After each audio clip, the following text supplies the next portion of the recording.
पुन्हा गुलाब बनवायचं असणार. बस माझ्या दादा खूप बोललायस.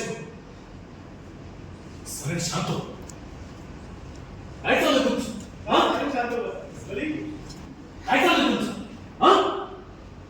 खरं सत्य पाहून आहेत ना तुम्ही? कवळीला बस झाला आता. तू बघितलं नाहीस? हा आता माझ्याशी माझा भाऊ नाही बोलत आहे, हा ऐश्वर्याचा नवरा बोलतोय. आणि जोपर्यंत ऐश्वर्याचा नवरा म्हणून माझ्याशी बोलणार आहे ना, तोपर्यंत मी सुद्धा अवंतिकाचा नवरा म्हणून उत्तर देणार. आणि तू काय मला शांत व्हायला सांगतोस?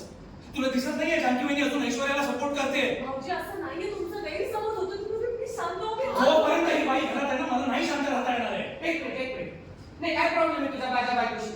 सांग काय प्रॉब्लेम? असं वाटतं का तुला की ऐश्वर्यामुळे तुझ्या बायकोला किंवा होणाऱ्या बाळाला काहीतरी धोका आहे? अरे बाबा, या ऐश्वर्याला जेव्हा कळलं ना तेव्हा तिका वैद्य आई होणार आहे, किती खुश झाला माहिती तुला? मला सांगितले अरे स्वतः बाजारात गेला, बाळासाठी कपडे आणले, गेले आणले, हे पण नाही दिसत. फक्त राग दिसतो.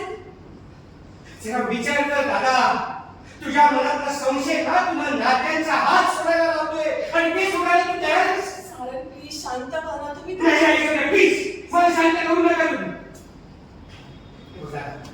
मी तुला शेवटचं सांगतो, ऐश्वर्याविषयीचा तुझ्या मनात